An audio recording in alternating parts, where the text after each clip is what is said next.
انجیل جلیل کے وسیلے سے ہماری خطائیں معاف کی جائیں۔ اے مسیح تیری ستائش ہو۔ دیکھیے کتنی مختصر سی، سادہ سی، سیدھی سادی انجیل ہے کہ یسوع ایک گروہ کے ساتھ، بڑے ہجوم کے ساتھ جا رہا ہے، اور ایک اندھا سڑک کے کنارے بیٹھا اور اسے کہتا ہے کہ اے یسوع ناصری، داؤد کے بیٹے مجھ پر رحم کر۔ اور کچھ لوگ اسے جھڑکتے ہیں، اور یسوع جب اسے جھڑکتے ہیں، اسے منع کرتے ہیں کہ وہ ایسے نہ کہے، تو اس نے اور زور سے چلانا شروع کیا۔ تو یسوع نے کہا کہ اسے لاؤ، اور اس کو وہ تندرست کر دیتا ہے، اس کی بینائی اس کو دے دیتا ہے۔ بظاہر ایک بہت سیدھی سادی سی ایک تلاوت ہے جو ہم نے سنی ہے، لیکن جب ہم اس تلاوت کے اندر جائیں گے، جب ہم اس تلاوت کے، دیکھیں دو طریقے میں نے بتائے ہیں آپ کو۔ ایک ہے کہ آپ تلاوت کے اندر داخل ہو جاتے ہیں، آپ اس زمانے میں چلے جاتے ہیں، اب اس ہجوم میں شامل ہو جاتے ہیں، آپ ان لوگوں کو دیکھتے ہیں جو ارد گرد ہیں، کون کون لوگ ہیں اور وہ کیا کر رہے ہیں، ان کے کیا حالات ہیں، وہ کیوں یسوع کے ساتھ ہیں۔ یہ جب آپ اس ہجوم میں ہیں، یہ ساری چیزیں آپ دیکھتے ہیں، اور اس میں وہ کیا ہوتا ہے کہ وہ اندھا ہے، وہ سڑک کے کنارے کپڑا بچھا کے بیٹھا ہے، اور وہ پھر اس کو یسوع جب وہ بلاتا ہے، وہ جب اتنا یسوع کے نام لے لے کے پکارتا ہے، تو یسوع اس کو بلاتا ہے اور اس کو تندرست کرتا ہے۔ یہ آپ نے سب کچھ دیکھا۔ اب آپ دیکھ کے جب اس سے باہر نکلتے ہیں، تو جو کچھ آپ اپنے ساتھ چیزیں لے کے آتے ہیں، ان کو پھر ہم نئے سرے سے اپنی اس زندگی میں دیکھتے ہیں کہ وہ جو کچھ وہاں ہوا اور جو ہماری زندگی ہے، اس میں کیا مماثلت ہے، اس میں کیا ایک سا ہے اور کیا مختلف ہے، کیا فائدہ ہے میرے، کیا ہم سب کو فائدہ ہو سکتا ہے۔ جو کچھ میں وہاں سے لے کے آیا ہوں، میں سب کے ساتھ شیئر کروں، سب کو بتاؤں کہ وہ کیا ہے۔ دیکھیے اس میں پہلی چیز جو ہوتی ہے، وہ تو ہم نے دیکھا، سنا، انجیل میں پڑھا، یہ سب کچھ کیا تھا۔ اس میں جو ایک بڑی بات ہمیں نہیں پتا ہے کہ یہ کیا ہے، صرف لکھا ہے کہ وہ یریو شہر سے نکلتا ہے۔ آپ کو پتا ہے کہ یریو کی کیا خاص بات تھی، اور یریو کہاں واقع ہے؟ یسوع شمال سے یروشلم کی طرف آ رہا ہے، اور یریو بالکل مشرق میں، یہ دریائے اردن کے مغربی کنارے سے کچھ میل دور بڑا شہر ہے، اور یہ بڑا خطرناک شہر تھا۔ یہ خطرناک اس اعتبار سے تھا کہ یہاں پہ وہ تمام جو نوجوان تھے، جو یہودی تھے، جو رومیوں کے خلاف لڑائیاں کر رہے تھے، اور وہ یہودیوں کو یہودیہ سے نکالنے کی پلاننگ کر رہے تھے، وہ سب یہاں چھپے ہوئے تھے۔ اب یسوع کا یہاں آنا مجھے بڑا عجیب لگا کہ یسوع یہاں کیوں آتا ہے؟ وہ سیدھا کیوں نہیں آیا یعقوب کے کنویں سے سیدھا ہوتا، بیتھیل سے گزرتا ہوا وہ یروشلم آتا؟ یہاں آنے کا مطلب کیا تھا؟ یہاں جو خاص بات مجھے یہ سمجھ آئی کہ یسوع، دیکھیں یسوع جہاں بھی جاتا تھا، یہ تمام فقی، فریسی، سردار، کاہن اور ان کے جو حواری ہوتے تھے، وہ یسوع کے پیچھے پیچھے جاتے تھے۔ وہ ہر وقت اس ٹو میں لگے رہتے تھے کہ یسوع کب، کیا، کون سی بات کرتا ہے جو شریعت کے خلاف ہے، اور کہ ہم اسے استعمال کر کے اس کو قتل کر سکیں۔ ان کا سب سے بڑا یہی۔ اب یہ تو بہت بڑا ایک واقعہ ہوا تھا کہ یسوع ان تمام جو سازشی تھے، ان کے علاقے میں جاتا ہے۔ آپ کو یاد ہوگا کہ جب پلاطوس کے سامنے جب مقدمہ چل رہا تھا، تو اس میں یہ یہودی کہتے ہیں کہ یہ اپنے آپ کو بادشاہ کہتا ہے، کیونکہ انہوں نے دیکھا تھا کہ یہ تو ان لوگوں کے ساتھ ملتا تھا جو کہ رومیوں کو ختم کرنا چاہتے تھے۔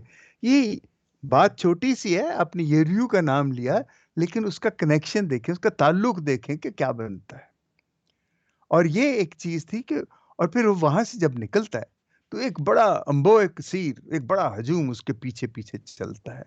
اور جو پہلی تلاوت آپ پڑھیں گے نا، تو اس میں دیکھیں گے کہ یرمیہ نبی کہہ رہا ہے کہ وہ بہت سو کو اکٹھا کرے گا، جو لنگڑے ہوں گے، لولے ہوں گے، اور عورتیں ہوں گی جو بچہ جو جنم دینے والی ہوں گی، اور اس طرح تکلیف۔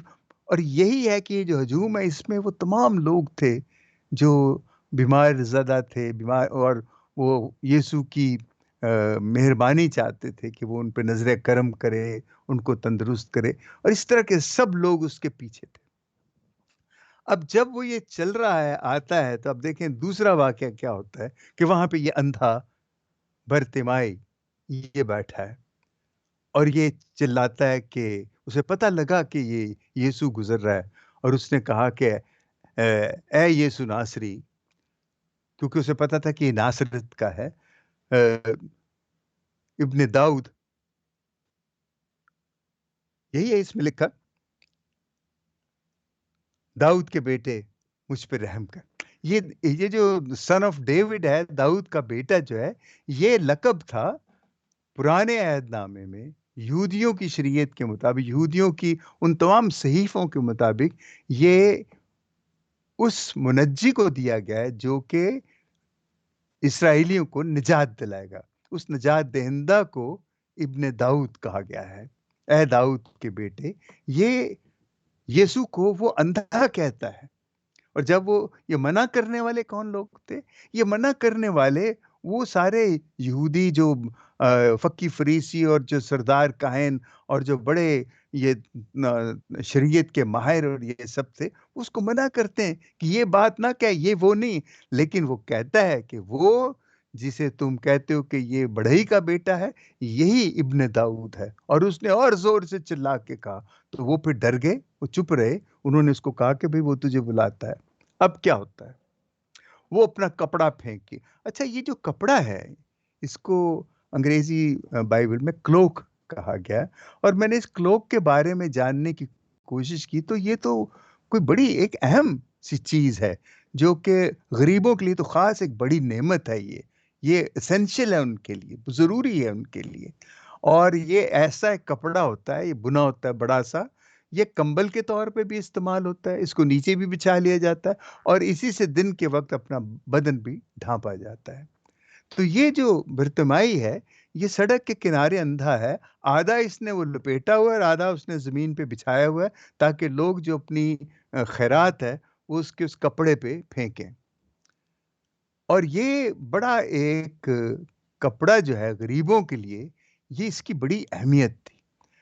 وہاں پہ خروج کی کتاب میں خاص ذکر ہے، اس میں موسوی شریعت کے مطابق خدا کہتا ہے کہ جب تو کسی غریب کو قرضہ دے، اور اس قرضے میں تو جب اس کا یہ جو کلوک ہے، یہ کپڑا جو ہے، یہ گروی رکھے، تو یہ خیال کر کے شام سورج ڈوبنے سے پہلے اس کو واپس کر دے، کیونکہ اس کے سونے کے لیے صرف وہی ایک چیز ہے، ورنہ وہ رات کو ٹھنڈ سے مر جائے گا۔ یہ اس میں خاص لکھا ہے، اگر تو یہ نہیں دے گا تو پھر مجھے تجھ سے اس کا بدلہ لینا پڑے گا۔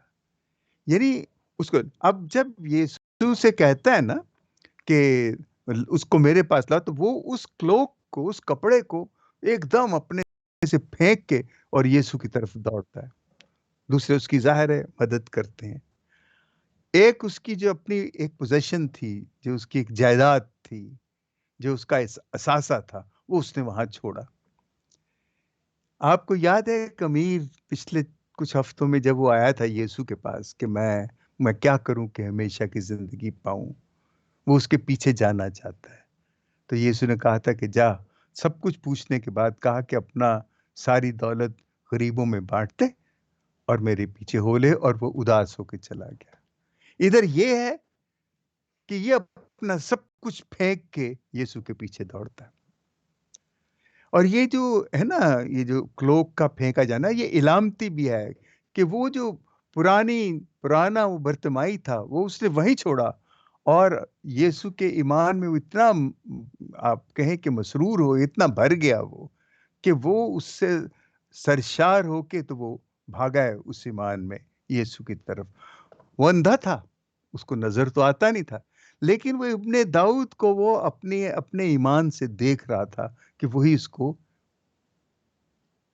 شفا بخشے گا۔ اب کیا ہوتا ہے کہ جب یسوع کے پاس وہ آتا ہے، تو یسوع اس سے پوچھتا ہے کہ تو کیا چاہتا ہے کہ میں تیرے لیے کروں؟ دیکھیں، یہاں یہ سوال